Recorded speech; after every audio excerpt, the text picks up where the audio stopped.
Hi, everyone. Welcome to Me, You, and Who. On today's episode, I had the pleasure of speaking with Tot and Gregory, two amazing dads who just finished their surrogacy journey not too long ago. It was a true joy listening to their story as they first started out with egg donation, on to surrogacy, and now they have a precious boy that is very obviously the light of their life. And I am just so excited for you guys to listen to Tot and Gregory. Me, you, and who? Who knew it would take more than two people to have a baby? In a world where infertility is no longer a taboo topic, this podcast will take you through all the different aspects of surrogacy and egg donation through the lens of many who walk this journey in different ways. My name is Whitney Hall, and I am a two-time surrogate, now turned surrogacy coordinator for Egg Donor and Surrogate Solutions, the very agency I used when I chose to carry for two amazing families.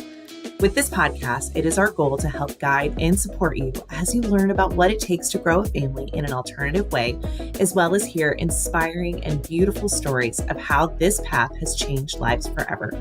We can't wait for you to hear about just one more way happy families are created every day.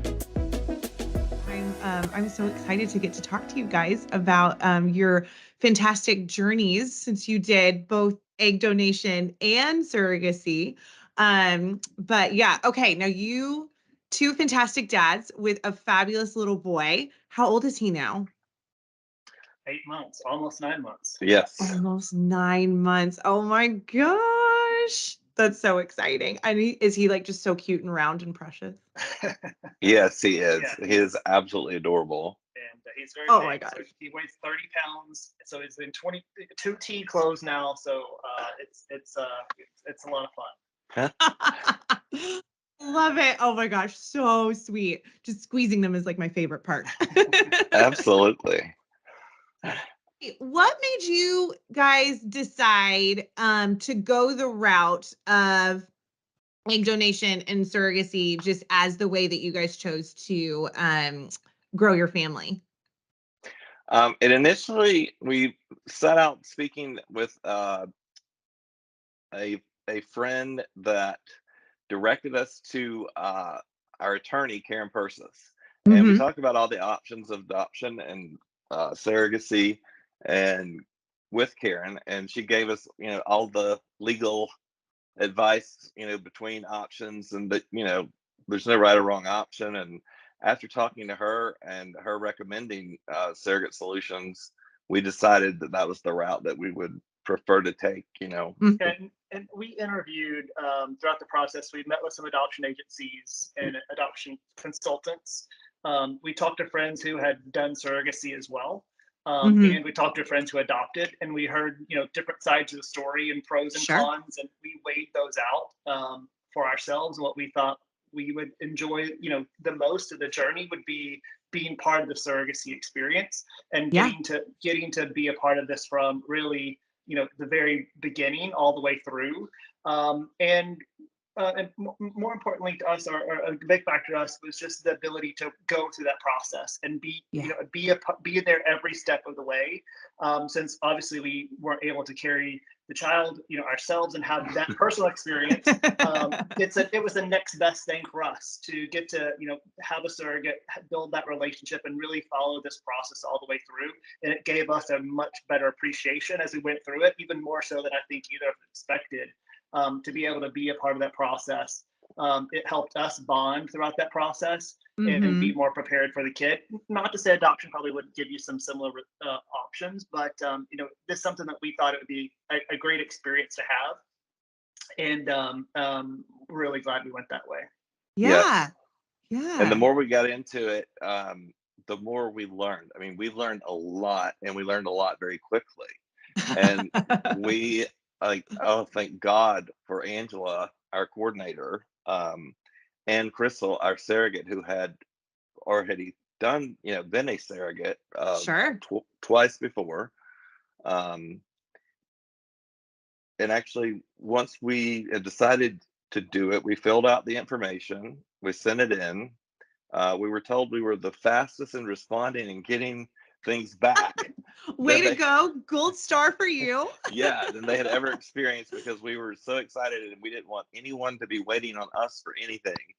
And Mm. no matter how busy Gregory was as the CFO of a company, he would stop whatever he was doing, get whatever they needed, and get it back. Once we had, the embryos created, we did the genetic testing the first Yeah. time. We had 3 embryos, 2 viable, but only one that, tested normal, that they would transfer. Sure. So we let Gail know, and Gail said, she didn't think it would take that long. In the meantime, we spoke amongst ourselves and said, just in case, because there's a high rate this may not work, we probably should go ahead and have more embryos ready. Sure. There were, Well, and hold on, let me pause you. So you I'm going to take us back just a little bit. So you found out about the agency through Karen, which we love working with Karen. At any point in time, and you had said that you had talked to friends and things like that. At any point in time, did you ever think you wanted to do an independent journey, or were you just like, no way, Jose? We had friends who had done independent journey, and they recommended that if we get some help, it would be good. They had gone through it twice, but independently, and of course, their second time they knew what they were doing. But Yeah. they recommended that if we had someone we trusted as an agency, that it would be very helpful. That they wish they would have used an agency the first time Uh-huh. around. So we didn't really, once we got connected with Surrogate Solutions, we felt very comfortable. There was a lot of good information. We talked to several of the team members, and really just immediately felt comfortable and felt supported. And Yeah. once we made that connection, it was never a question that we would try to do something different, because we knew that we needed the help. And it was the ability of the team to connect to us and make us feel supported was instant and really helpful. So it was never a question not to do that once we made that connection. Sure. the absolute clear guidance and direction that we're given. We were basically given a flow chart, and the initial simple flow chart that we were given looked easy enough. However, there Yeah. were about 1,000 other little things in between each bubble, that we were Mhm. initially given, which is good. I'm glad, because I would have been super overwhelmed. But without the guidance and the direction of basically, this is what we need to do next, this is what we need to do it by, it would have been a mess. Yeah, no, I totally hear you. So you started with the egg donation side. And how was that process like for you? What were kind of some of those emotions as you were, beginning that journey? Yeah, we got really lucky with that process as well. We had a really great donor who was wanted to connect to us, so we got to have a Zoom call. We got several email exchanges, and through our coordinator, we were able to communicate quite a bit. And again, really open dialogue, Yeah. which is really nice. And again, we knew very little in terms of all the medical procedures and exactly what would be going on. Sure. So Sure. we got a good appreciation and just learned a ton during that process.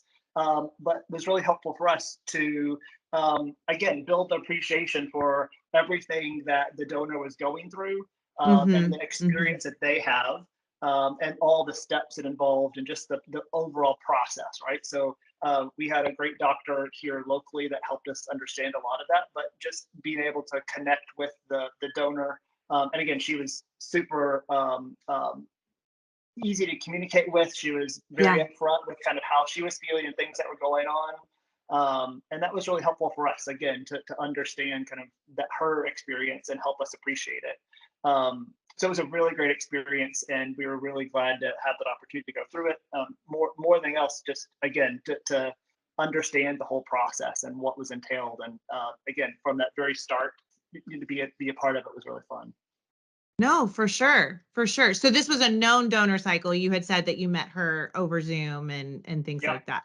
yeah, Okay. Oh, that's awesome. So that, I mean, and that just adds even more, connection to Yeah. growing your family. That's so great. What were some of those emotions that you were feeling? I know you were getting just so much knowledge and you guys were connecting with each other, but what were some of those emotions as you were going through that process?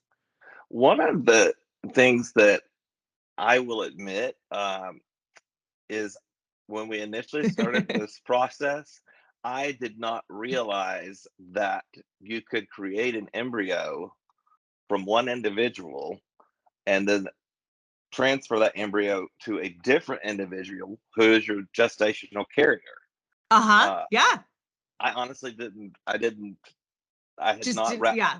and once we were talking to Karen and all this was coming clear about, hey, the person that is carrying the child is not genetically related, that doesn't share any DNA.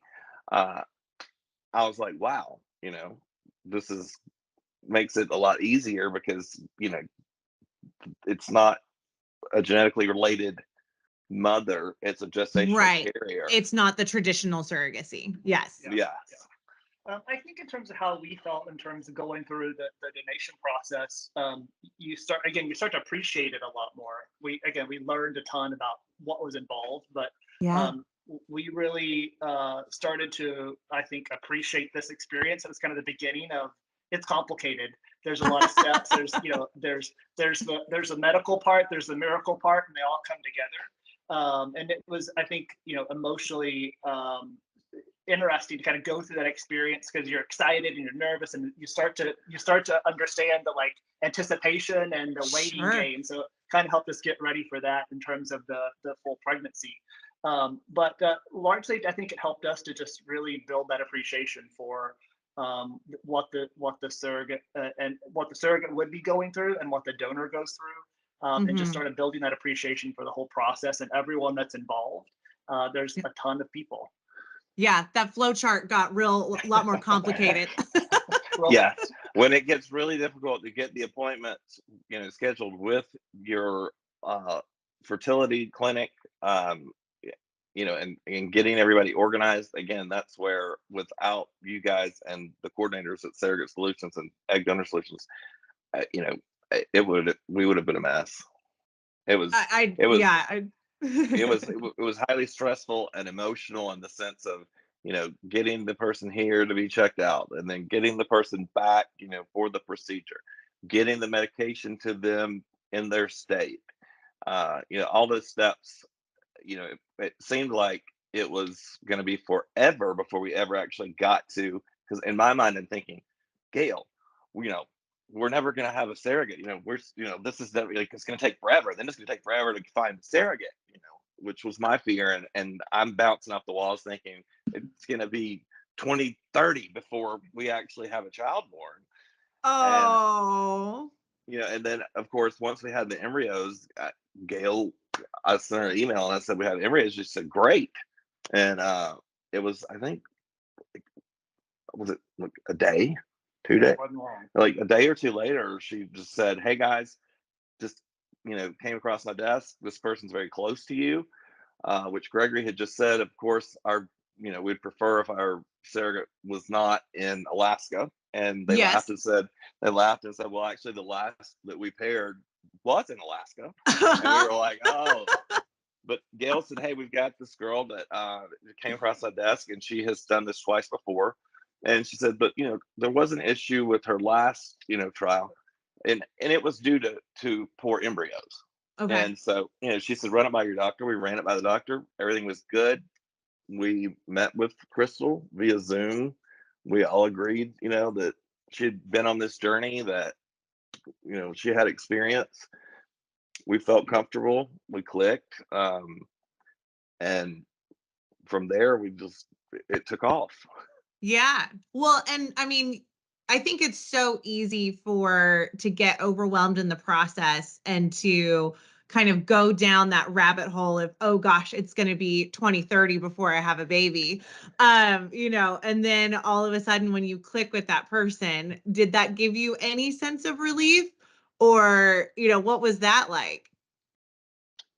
Yeah, well, I think just the fact that we were matched so quickly was a big relief. And as soon as we got to meet our surrogate, again, we met over Zoom for the first time. Even though we were local, we just met, through a Zoom call, just to connect for the first time. And I think that we spent probably 30 minutes talking to her. But as we did, it was an instant, like kind of a relief, or okay, this is it's going to be a good match, and we felt pretty relieved that there was someone that was local for us, which is a big blessing, and that it was a good connection. And I think Tot and Crystal had a pretty instant bond. And it really did feel like, okay, now this is going to move real quickly, or a lot more quickly. So yeah, it was definitely a sigh of relief, meeting her, talking to her. By the end of it, I realized, hey, she's direct, like she knows what she's doing, and we all were aligned in what we wanted, along the way. Sure. No, and that's huge. That's huge in that connecting process. Yeah. So that was the exciting part, where, it's like, wow, okay, this part's over, but then, is this gonna work? Is this gonna work? Sure, yeah. Sure. So then you had the added, scenario of you had one embryo, but you were thinking about making, or you were wanting to make more while still going through that process. So tell me what that was like. Well, we had asked, should we or shouldn't we? We got both answers, I think, of yes and no. Basically, basically the fertility clinic flat out said it's probably a good idea, and so we went ahead and did that. And you used your same egg donor? No. She was already in another cycle by the time we made that decision. Yes. And so she wasn't open to, or wasn't able to donate again. And so we chose to go to a bank and go the different route, but which worked out well for us. But it was an easier process to do that way. But so glad that we had gone through the donor cycle first, because again, that whole appreciation, that experience of going through it, to understand how the egg that we received from the bank came about, same process and the same generosity of the donor. Sure. Having the experience of the fresh donor was really helpful for us. Tough to make that decision to go to a bank because we had such a great experience with the donor. But knowing that it was going to be a more expedient route for us, and we felt like we had some good options there. So we chose to kind of take that route for the second round. No, for sure. For sure. Were you able to have a relationship with this donor through the bank? No, we weren't. Okay. So, yeah, it's a very different experience. The first experience was, again, personalized a little bit more. Yeah. Right? We were able to build relationships, and we knew kind of made that relationship with the donor. The second one was much more transactional, right? It was kind of a bank transaction. We had the information on the donor, but we weren't able to connect with her. So having that first experience, I think, definitely helped us to appreciate what we got from the bank and the experience of the donor process. Sure. But a little, much different in the bank transaction. Yeah, no, for sure. So you were going through that experience while also going through your journey with your surrogate, with the embryo, your fresh embryo. So what were those new emotions like? I feel like we have, it's a roller coaster, right? You're so excited, and then it's, oh my gosh, here we go. And then we're so excited. And then, all of that. Tell me more. It was, it was the initial doctor visits, the blood work, the everything they could do to make sure that everything was perfect. With Crystal, with the surrogate, and it seemed like it took a long time to get through that process of making certain that everything was good to go. And then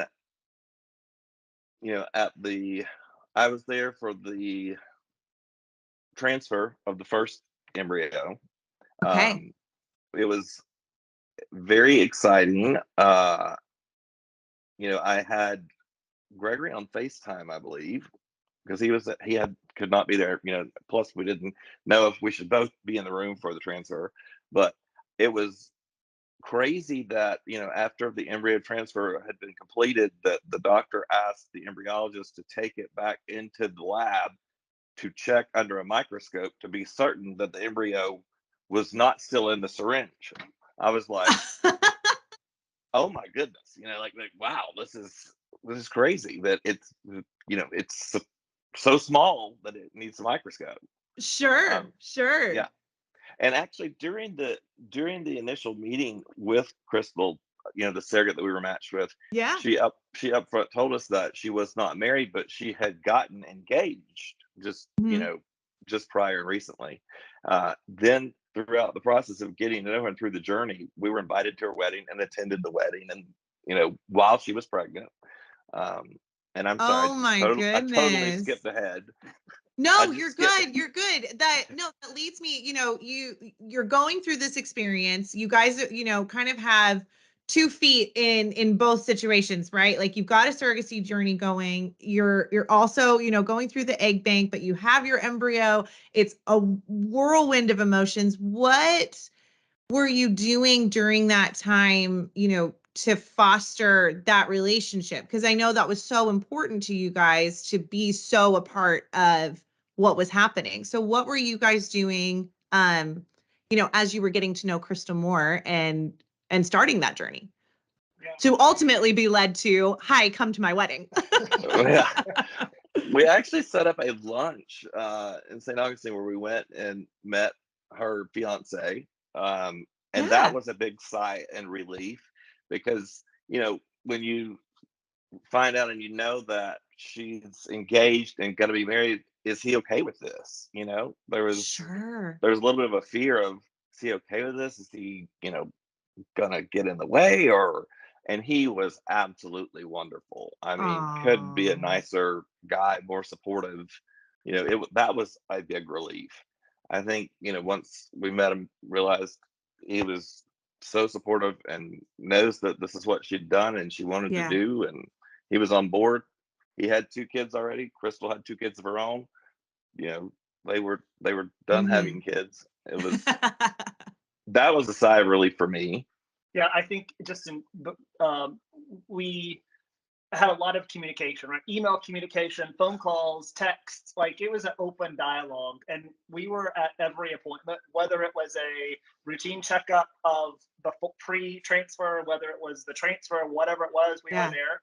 Which Crystal is pretty independent. She told us from the very start she could do this on her own. She had done it from up for a remote sure. international intended parents before, so she had kind of gone through this by herself. Yeah, And she said, I can do it. You don't need to be at anything. They said, we want to be there. So you tell us if you don't want us to be there. Otherwise, we do want to be there. yeah, And she respected that. And she did tell us a few times, hey, you don't need to come. This is for me. But for the most part, we were at every appointment. And I think that helped. Crystal probably would have told us, and she did before we started, you don't need to be there. I can do it on my own. But I think as the journey went along and we were there, we were able to build that team a little bit stronger. I think yeah, she understood how much it meant to us, and we were supporting her. She was also supporting us throughout the process, and we were able to exchange those concerns we had because she's done this before. So she told us something, here's what you should be worried about or not worried about. All right, we're sure. worried about this. Or say, oh, don't worry about it. It's no big deal. Or you'll want to focus on this or something like that. And if she had something that she was concerned about, she was free to tell us. So I think being local was really nice because every appointment we were able to get together and communicate and start building that level of dialogue and trust. Yeah, And that helped. And then again, meeting in person for, meeting her family and that kind of thing was really, kind of helpful along the way as well.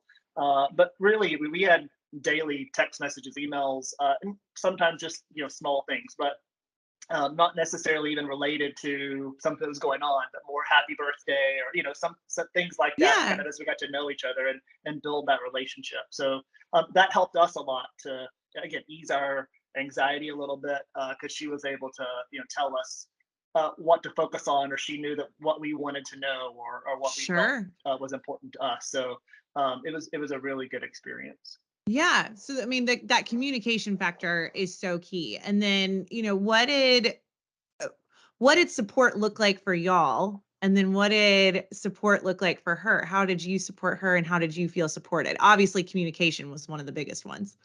Yeah. So we clearly know nothing about having a kid and what the whole process would entail. So a lot of it was just, hey, what's coming up next? How, what are you feeling? What is the next process going to be? What should we be thinking about? Right, not just in terms of the journey that we were on together, but from when we're bringing the baby home, what should we be expecting? What from the she would tell us of kind of from the get go. Here's the delivery day. Yeah. What to expect and what we will want to be thinking about. So a lot of it was just her insights and kind of helping us think ahead and planning ahead. And again, she would Todd's a pretty more of a worrier or has a little more anxiety around some things, and she again they had a really great relationship, and she would get to calm his fears and help him think through some if he was thinking about something, she's like, Todd, don't worry about that, we've got this covered, I've got you. And she really was just there to she got to hear us and our concerns, and then for us to support her, it was really again, I think whatever she needed, we were there for. Again, we showed up at every appointment. We were, her advocate to the doctor. And we always said, it's we are here to support you. Obviously, our child is important, but you're just as not more important through this journey. So we want her health and safety to be paramount. And we had that communication with her throughout the whole experience and really understood what she needed. And if she wasn't going to say it, we would say something to the doctors for her, and make sure we were advocating for each other. And she did the same for us. If she knew that we wanted something, she would tell the doctor, "Hey, here they want this." And so it was just starting to build that communication was really important. And again, it wasn't just communicating on the journey itself. It was about things that were going on in our lives and starting to be friends really, and getting to know each other. And even along the way, we'd say, hey, if there's anything we can do for you, and most of the time, the answer from her is no, I'm good. And yeah, of course. and then there was a moment where she actually got COVID while she was pregnant. She needed one of her injection medications from the doctor. They did not have it in stock at the anywhere near her in Palm Pharmacy. Coast. Yeah, so I called the doctor. It was on a weekend, and I finally got the nurse to, I'm like, hey, can I come to the office and get this injection, that she needs?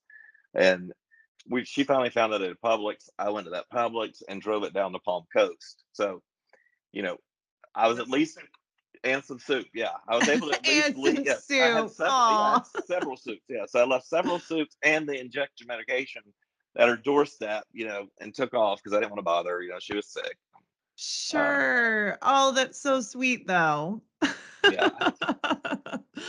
I love that. I absolutely love that. So, okay, so going back to your story, because we bounced around a little bit. So I know, Tot, you were there at the transfer.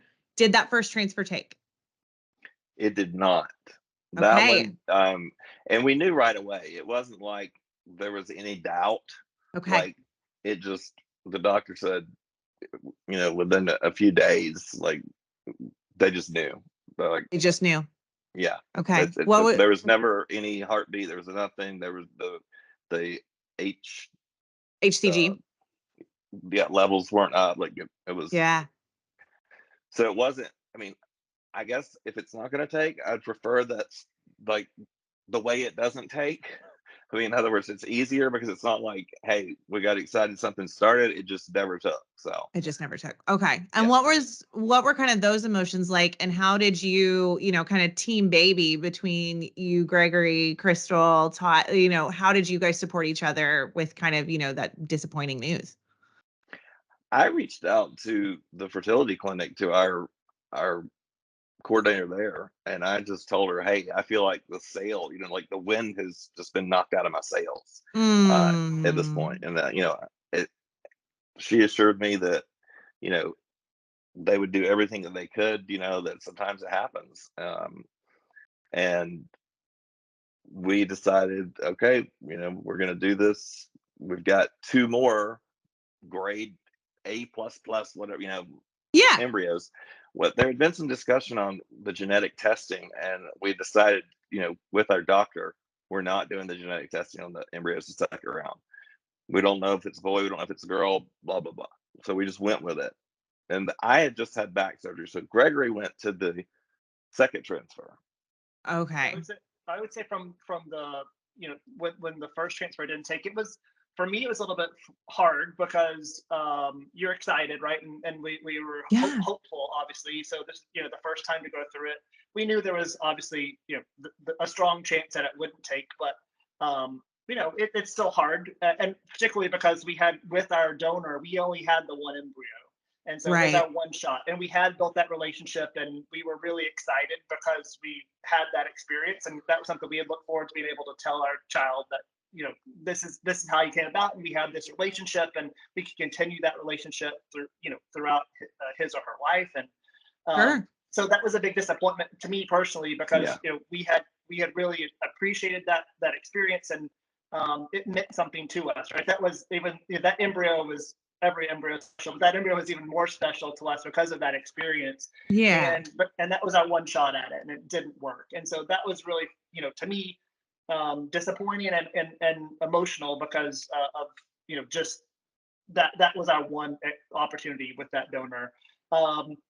But again, Crystal had gone through this before. She Yeah. had transfers that had not worked, and she, reminded us of those experiences, and that she'd had ones that had worked, and she was, very Sure. optimistic around, we're getting back in the saddle, we're going again. Right? It wasn't like she needed to think about it or wanted to wait around. Like, she was just like, we're ready to go. Let's do it again. So she was really, supporting us through that experience, to say that she was on board. She was, when we were ready, she was going to be ready, and if we wanted to take a while, she was ready to take a while, but she was Yeah. ready to go as soon as she could. And so that was also really, I think, helpful for us to know she's done it before, she understands, she was ready to go again, and made us more excited to try again. Yeah. And similar, we had friends who had a similar experience of going through, and second or third try, they finally were successful. So again, we were prepared that it wouldn't happen, but it's still hard. It's really hard when it doesn't work. Yeah. But again, great support from Crystal, from our doctors, from the surrogate solutions and egg donor solutions as well, in terms of helping us understand what the risks were and opportunities were, and to prepare us to move on to the second try.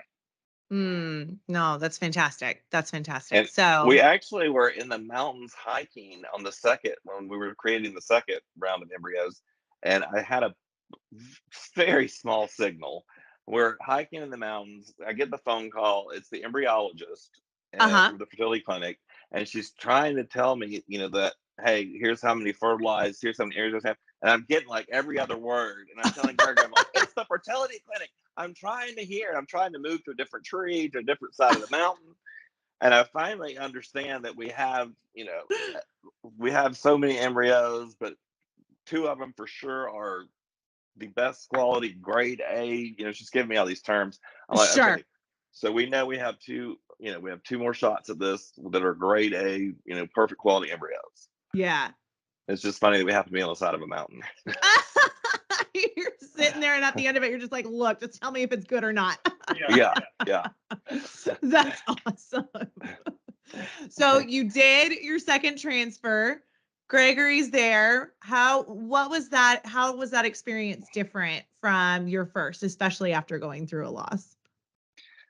So Todd had to go to the first transfer, and so I had heard kind of what it would be like, and then I go to the second one, and so I was a little more prepared, I guess, in terms of what the experience would be. Sure. But yeah, just for me, it's just as exciting because it's my first time to see it and be there. And I think it was right at Christmas, and so the doctor comes in with little antlers on his head. And, Oh my gosh. So it's an interesting. What you could see with his little antlers on his head as he's in front of the surrogate was quite entertaining. So everyone had a good sense of humor about it, but it's a medical procedure. But you kind of have to remember there's the medicine, and then there's the medicine piece, and then there's the miracle piece, right? And Yeah. to see that kind of come together was real special, and something I wasn't quite expecting really. It was Mm-hmm. pretty fun. Oh, I'm so glad. And so then the second one took. Yeah. Yes, we were actually, yes, Yay! we were, we had gone out to Gregory's parents for Christmas in Texas. Um, and it was just before Right Christmas, after or Christmas. it was right after Christmas. Yes. And actually, I had gone to take a shower. The phone rang. It was the fertility clinic. I picked it up, and they said, "Hey, it took. You know, the levels are up from the blood work. Everything looks wonderful. It's She said it needed to be at a Whatever certain the level. numbers were. It was Yeah. like 300 or 3,000 times higher. So she said, I'm about 99% sure you're good. And so of course I raced out to tell Gregory, and so he could hear her telling me this. um, we were ecstatic. We immediately called and talked to Crystal. Crystal said that she knew, and she was wanted to wait until she was wanted to tell us on Christmas, but she wanted to make sure. And yeah. Oh. And so it was that was a moment of, I actually recalled the tears coming down my face, when we got that call, that Yeah, it looked like it was a successful transfer. That was an emotional moment. for while, sure. while he was in a towel. And I, yes, and I was literally like, yes, I ran through his parents' living room in a towel from the shower as as I took this phone call. First, we're on a mountain finding out we have embryos. Now we're running around in a towel. I love it. I love it. Yes. And of course, his parents know what the call is. For me to run through their living room in a towel, grab him, and go into another room, they knew what the call was about. Oh my gosh, that's so sweet. That is so sweet. So then we went on to have a fantastic, journey. That relationship grew even more with Crystal. What were kind of some of those most memorable moments that you had throughout the pregnancy? I think one was when we went with her whole family. In other words, uh, James, her fiance, his two children, and Crystal and her two children, all to the Cheesecake Factory, and Mm, we just had just like a a meal. 2 or 3 hour mealtime, Family dinner. family dinner. Was one. The other was their wedding. Um, Hmm. and it was funny whenever she said, I'll be carrying your child at our wedding. they had they had moved the date up, and we're like, great. And we went, and there were we didn't know anybody, but it was interesting. People knew us, and they ran right over. And so we had a really good time throughout that. Uh, Yeah, I would say too. Just again, we went to every appointment, and Yeah. usually Crystal's fiance was there, yeah, our husband subsequently was there with her, and so It whether was a it was again party. an ultrasound yeah. or whatever it was, there was a party every time, and usually it was Tot and or I, sometimes both of us, but every time we got to go, it was a good way to connect, and it was at some points weekly that we were seeing each other. But for me, I think some of those memorable moments, the first ultrasound, right, the first heartbeat. I don't think Yeah. James was there for that one. I think it was just us. But we're in these tiny rooms, and you're in the corner watching this thing on the screen. But that is just crazy. Like, so we're all holding. Crystal's holding one hand of mine, one hand of Todd's. We're trying to hold each other's hands. Like, it is. It was a really just the overwhelming emotion of been waiting for this to happen, and the ability to make it happen was so Yeah. exciting, and get to share that together. And then just throughout the process, every time there was ultrasound or something, we were all there. My mom went to one of them. She was in town, so she got to go to one of them. And Crystal really did welcome everyone to be a part of the experience that we needed, that we wanted to be with us. And we did the 3D ultrasounds, and she said Sure. we weren't going to do it, and she said no, you should do, or 4D, whatever it's called. And she said no, you should go do it. So she set it up to go. We actually had to do it twice because the baby wouldn't cooperate the first time. Yeah, Crystal reminded us that she said, you guys had said you wanted to do this. and this is getting towards the end. And we were like, well, Yeah. yeah, but we don't, you've got, so much going on and you're not feeling too well right now. And she's like, no, she's like, you guys want to do it? Let's do it. Set it up. And so, yeah, she set that up. And throughout the ultrasounds, another moment was we had been asked along the process at some point, do you want to know the sex? And we're like, yeah. And they said, okay, it's a boy. And we were like, oh, yeah, great. It's boy. So we're on the way to the TPC. I told Gregory, I said, you know what? They're backed up with furniture and stuff. And he looked, he's like, oh my God, it says that if I order now this furniture, it won't be here until like literally 2 weeks before, the due date. So he's ordering furniture while I'm waiting to get into the TPC, the Players Championship golf tournament. We're placing the furniture order. It's all Boy. it's boy, uh, Typical blue, all of the things. themed, Yeah. safari themed, all for Oh, boys. cute, cute, So cute, we cute. go to another ultrasound after we've, bought, ordered, like all of the stuff. And the lady says, do you guys want to know the sex? And Crystal's like, we already know it's boy. And we're like, yeah, we already know. And she's like, I don't think so. And No. we're up for like a minute. Like, I think our hearts all, like, at least ours is skipping a beat or two. And then, by the time that ultrasound was over, she then confirmed though that it actually, you know, was a boy. Was But a there, boy. yeah. And she goes, oh, there it is. And we all scream, penis! Including Crystal, as all of us at the same time did it. Yes. And so we're like, oh, the hospital the clinic got a good wake up right then. But yeah, it was fun. I love it. I love it. I love it. That's hilarious.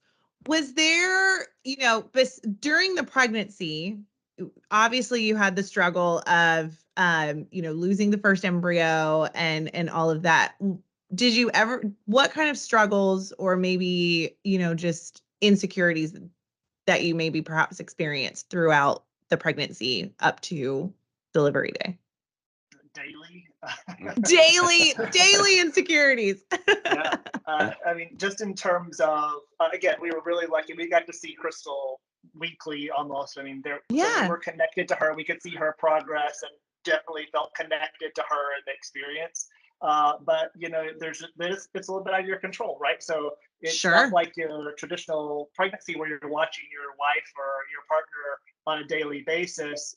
So some of it's out of your control, and you're trusting that the person's doing the best. And again, we had full faith in Crystal, but it's sometimes you just got to remind yourself that she knows what she's doing. She's doing a good job. It's going to be okay. And then there's the doubt for ourselves in terms of, are we ready and are we prepared and what are we getting into here? Sure.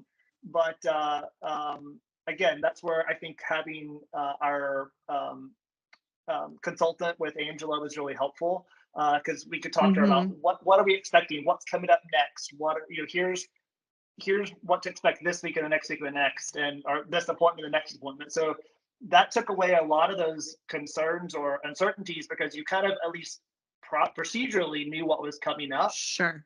And some of what to be looking for, what to be expecting. So you knew that what was kind of normal. So I think that helped me a lot, at least to ease a lot of my fears, at least about the process.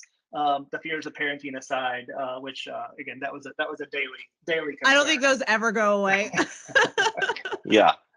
There was always the stress and the fear of, the farther along it got, like I would have just a random moment on a day where I would freak out, where it's like, oh my goodness, what if this fails now? Sure. And we would talk each other off of those cliffs, like if we had that, that moment. And it all worked out great in the sense that we were able to comfort each other. Hey, don't think like that. Everything's going fine. There's no reason to think that it's not. But as far as, like you were saying, Angela preparing us procedurally, she also prepared us like for what to take to the hospital, like for delivery. She even like included in her note chapstick, because the air's usually dry and your lips will be chapped. And I was like, I would have never thought of half of the things that she had brought to our attention. Sure. So, speaking of delivery day, what was delivery day like? Delivery day was A long day. yeah, A I think we got long there. day. Yes, I think we got there around 9 in the morning, That's about 8:30 in the morning, Sure. and they had decided to induce because Julian had gotten so big they were getting concerned. Sure. Um, and uh, we got there, we got settled, we got checked in. They had our own room for us at the hospital, um, which was next to Crystal's room. Mm. Um, they started the process finally around maybe 11 or so. The doctor came in and he started, the IV of the medication for inducing, and then, Mhm. a few minutes later, or hour later, so I said something about, where did Dr. Pamet go? And they're like, oh, he went back to the office. And I'm like, he did what? He started the induction and went back to the office. I'm freaking, and they're like, just calm down. And he said that if he, first of all, he's watching her contractions, everything live on a screen in his office. He can be back here. He can be back here. He's assured us with traffic is like so many minutes to the hospital. And and I'm just like, no, this is bad, And Oh, so Todd. we initially sat there like on pins and needles, would not leave the vicinity for the first 5 hours, maybe, thinking that it Oh was my about to gosh. happen any Are you moment. hanging out with Crystal during this time, or are you guys kind of like in and out? The first 4 hours, we were right there in the room with her. At about 5, 6 hours, she was starting to not feel well, so we kind of drifted out, and drifted in, but mostly drifted out. Went and got, finally at like 7 o'clock, I think we went down before the cafeteria closed to get something to eat. Oh my Um, gosh. I hope you had at 7 snacks. at 7 p.m. I don't think so. Oh, I don't think we did because we thought it was coming any moment. And so I think about 7 p.m. we done with the cafeteria. It actually got the food and took it back up to the room.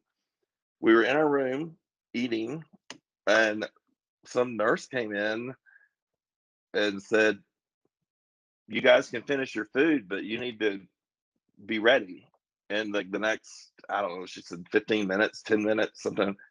So we're like, okay, like it's now almost 8 o'clock, and or it is 8 o'clock, I think.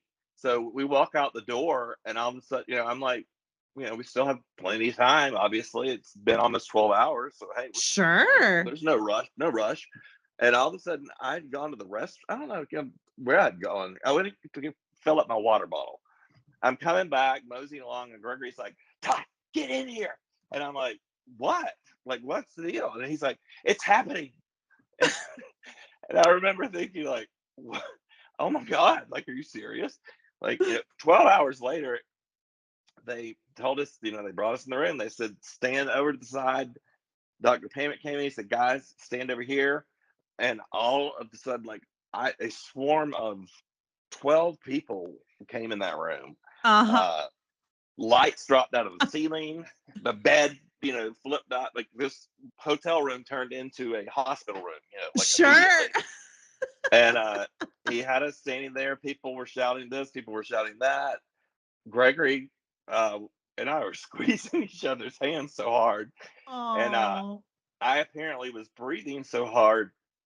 Later, I was told by a couple of the nurses and Crystal's husband that they thought I was going to hyperventilate or pass out Oh because my gosh, you poor thing. at this time we were all still wearing masks. Apparently, my mask was being sucked into my face, and you know it happened. I was expecting we'll be in there for another 2 hours. That baby came out in, I think, He two was ready to minutes. go. Yeah. Like in 2 minutes from the beginning, he was out in like 2 minutes, and we heard him cry. And as soon as I heard his cry, Mm. I was completely relieved. His cry Mm. was so loud. And then, as planned, before he came, they had asked, are you comfortable just going next door with the baby? Let us, let Crystal have some privacy. We said, yeah. So they wheeled us and Julian next door, and he just he turned his head and he spit the fluid out. I mean, just very strongly. I mean, he was so strong, and he just wailed. And I just hugged Gregory, because at that point I knew this boy is strong. I mean, the Mm. cry, the just expelling the fluid from his lungs and screaming, and he was so strong. And that was the moment where I'll never forget. Oh. Now tell how you experienced it. No, it was, yeah. Todd gave the recap of the day. It was it was a long day waiting for that moment, right? And we kind of, Yeah. again, we were waiting, and we were in with Crystal most of the day, and again, just chit chatting for the day, kind of talking. There was supposed to be a space shuttle launch that day, so we're kind of talking about various things, and just chit chatting for most of the day. And then as it got closer, you could, she wasn't, as engaged. She wasn't feeling as well. So we did try to give her space, but Sure. we had planned kind of how this was going to go. We talked to the nurses, talked to the doctor, Crystal. We had all kind of agreed on, when the time comes, here's where you're going to stand, here's what you're going to do. So we were all ready. You think you're ready, Yeah. and then again, it happened. Once it happened, it went so quickly, and it was like you're just over there watching, and you've seen it on TV. Think what it's going to be like. It's nothing like that. It's completely different, and Yeah. it is truly one of the most amazing experiences. Just to again see what Crystal was going through, what she was doing. I mean, complete champion of the process there. Yeah. It was amazing to watch, and the doctors and the nurses that supported her. But just to get to be in the room and part of that experience again was just amazing. And yeah, I think my hand was probably broken from squeezing Todd squeezing it so hard. But yeah, as soon as he came out and was crying, and being able to know that everything at least was safe from that standpoint at the time, was unlike anything that we've ever experienced before. It was truly an Yeah. amazing experience to get to be there and be a part of that. And again, then we got to go in our room, and then your dad's, and then it starts setting in of, oh boy, here we go. Yeah. Got a lot to learn here. Yeah. Oh boy. And backing up just a moment, as he was giving his recap, it reminded me when they brought us in, and I heard a nurse screaming about getting Dr. Pammett. I heard somebody say he just went into a C-section, and I heard Crystal say, "Oh hell no," because she had been seeing Dr. Pammett. Dr. Pammett had said he was going to bring this baby, but they had called, paged another doctor to come.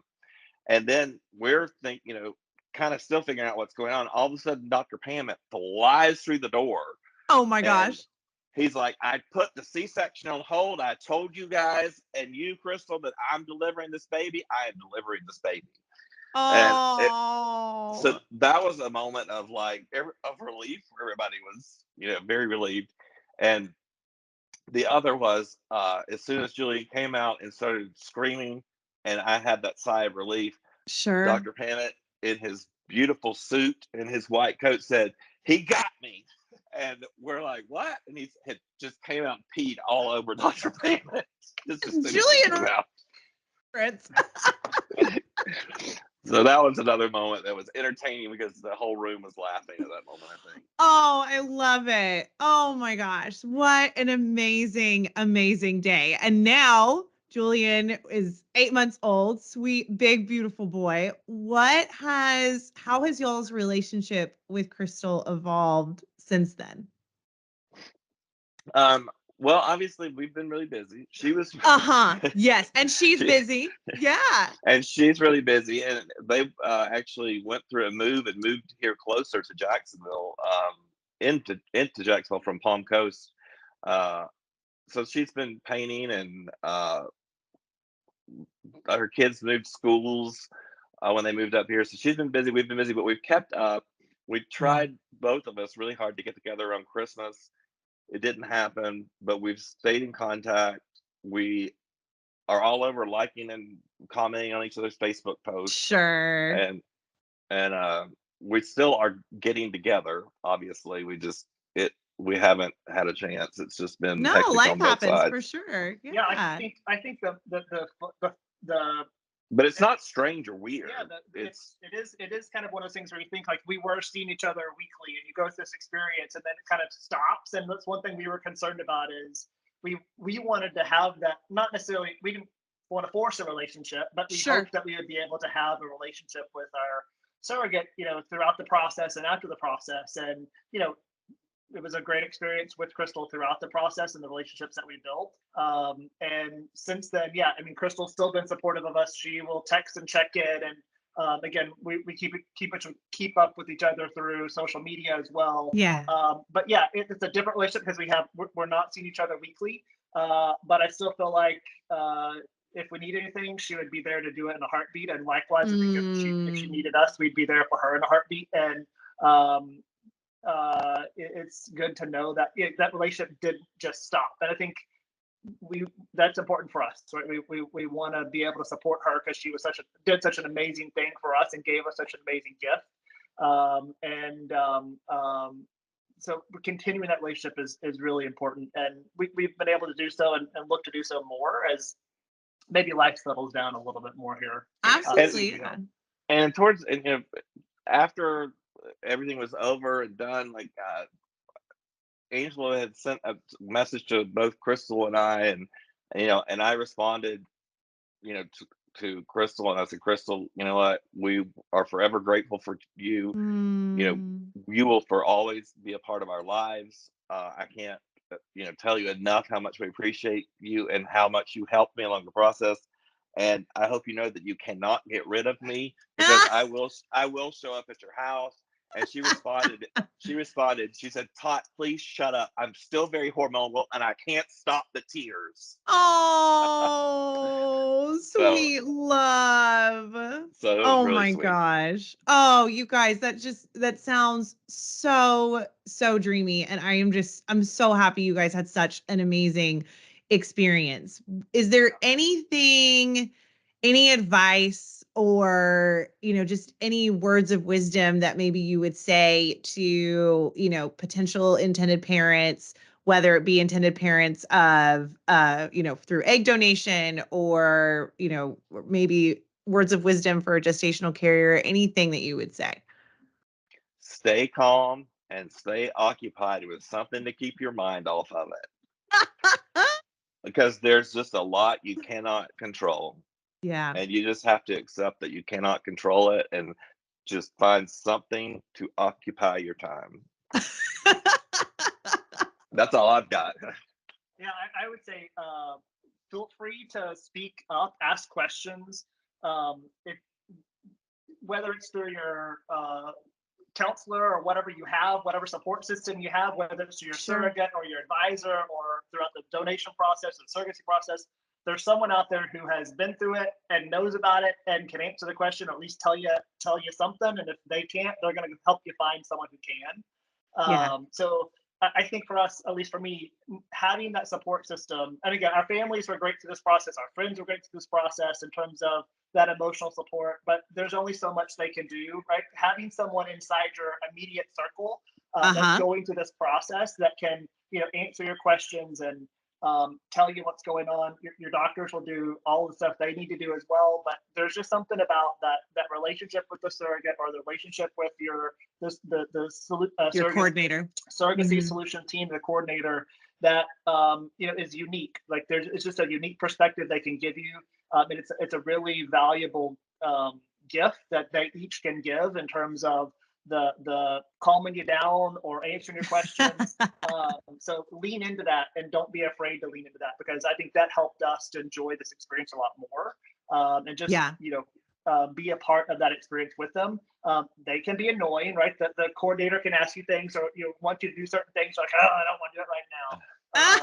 But the more you lean into it and the more you go along with it, the more enjoyable the experience is.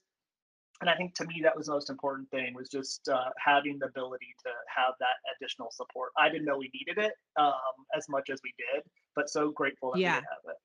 And yeah, like, just to piggyback on what Gregory said, as far as the support, like asking questions, like if you're feeling anxious or you're feeling doubtful, speak up and Yeah. I let the fertility clinic know.